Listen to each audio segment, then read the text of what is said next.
बोले हे मुनि वरदान मांगो वरदान मांगो वरदान मांगो, तुम्हें क्या चाहिए क्या चाहिए। तब वो शिलाद मुनि आकाश में हाथ उठा करके कहता है, महेश यदि तुष्टोसी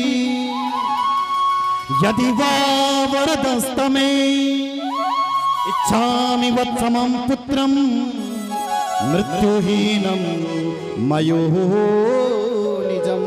हे भगवान शंकर, यदि आप हमसे खुश हैं और यदि आप हमें कुछ देना चाहते हैं तो मुझे आप ऐसा पुत्र दो जिसका जन्म मां की गर्भ से ना हो, जो बेटा अयोनिज हो, और मुझे ऐसा पुत्र चाहिए जिसकी कभी मौत ही ना हो, जो अमर रहे, ऐसा बेटा चाहिए। भगवान शंकर बोले, शिलाद मुनि, ऐसा बेटा तो मैं तुम्हें नहीं दे सकता हूं, पर मैं ही तुम्हारा बेटा बन सकता हूं। मैं ऐसा बेटा तो दे नहीं सकता, लेकिन मैं ही तुम्हारा बेटा बनूंगा। तब पुत्रो भविष्यामि नंदी नामना त्वयोनिजा, पिता भविष्यामि मम पितृवे जगतः मुनि। हे मुनि,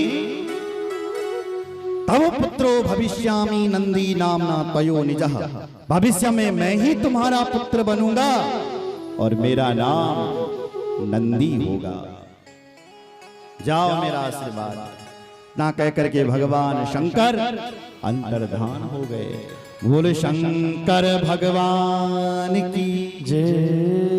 हर हर महादेव। शिलाद मुनि घर में आए और अपने आश्रम में रहने लगे।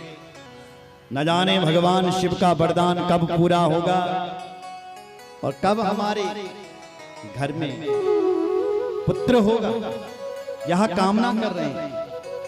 समय बीता और एक दिन वो महात्मा शिलाद यज्ञ कर रहे थे। यज्ञ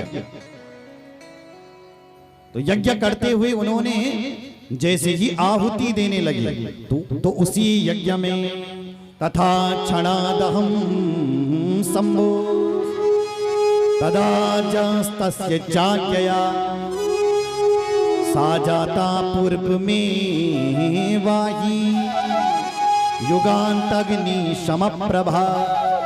भगवान शंकर ने अपना व्रत पूरा किया और शिलाद मुनि यज्ञ कर रहे थे, और शिलाद मुनि के यज्ञ में ही वो भगवान शंकर एक बालक के रूप में उसी अग्निकुंड से प्रकट हो गए।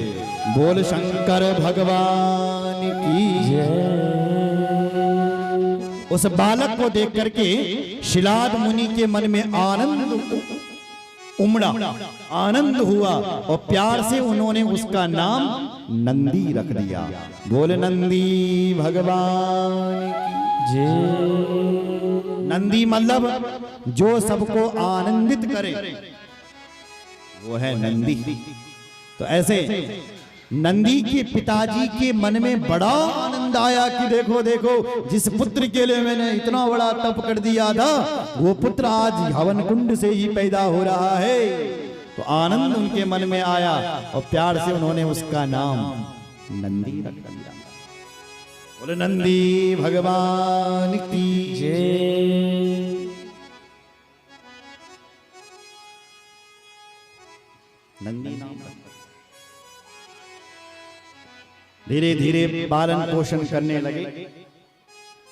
वेद पाठ पढ़ाया, वेदाध्ययन यामास शांगोपांगेन शेषता शास्त्राण्यपि तथा पंचवर्षे पितांसि चा। वेद अध्ययन कराया और 5 वर्ष की अवस्था में ही अपने पुत्र का यज्ञोपवीत संस्कार करवा दिया। बेटा घर में बड़ा होने लगा। एक दिन वरुण देवता उनके घर में चल करके आए और वरुण को देख करके शिलाद मुनि ने स्वागत किया। आओ आओ वरुण देवता। पुत्र को भी बुलाया, वरुण देवता को प्रणाम करो। नंदी ने भी प्रणाम किया और जैसे ही वरुण ने उस नंदी को देखा तो वरुण देवता रोने लगे। शिलाद ने पूछा क्यों रो रहे हो? तो वरुण देवता कहते हैं मैं इसलिए रो रहा हूं कि मुझे तुम्हारा जो ये बेटा है ना, इसकी आयु बहुत कम दिखाई दे रही है। ये तुम्हारा जो बेटा है ये केवल 1 साल ही जीवित है।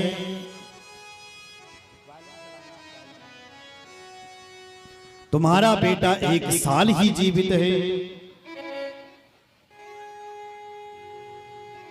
1 साल के बाद ये मर जाएगा।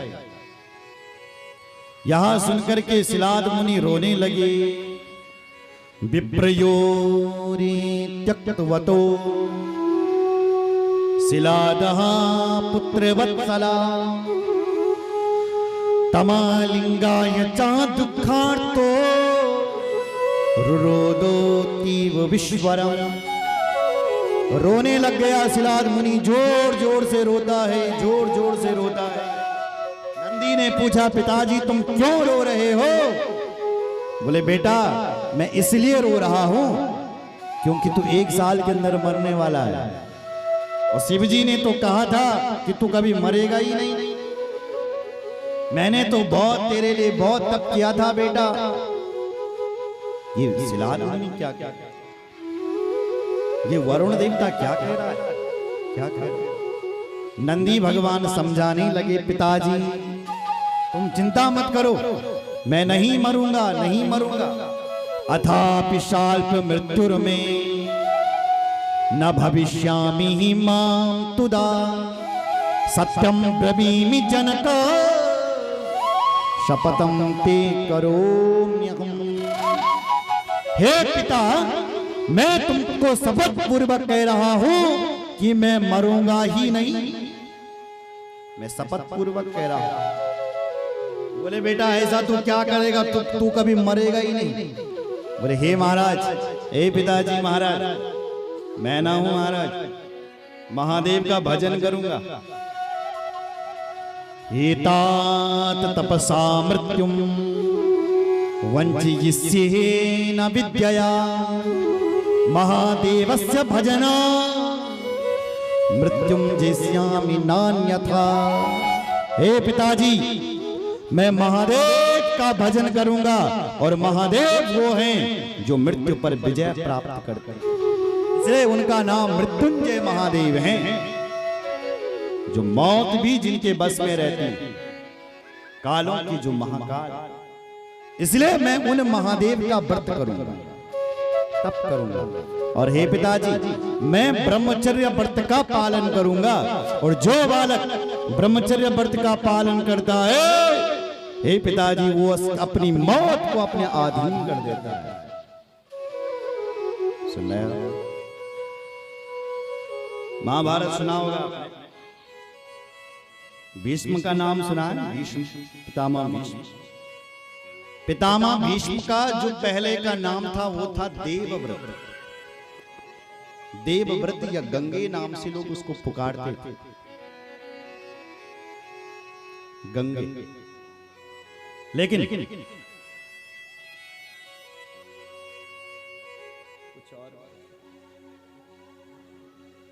बोलो जय श्री राम। थोड़ा आवाज बढ़ा दो। बोलो शंकर भगवान की हर हर महादेव। महादेव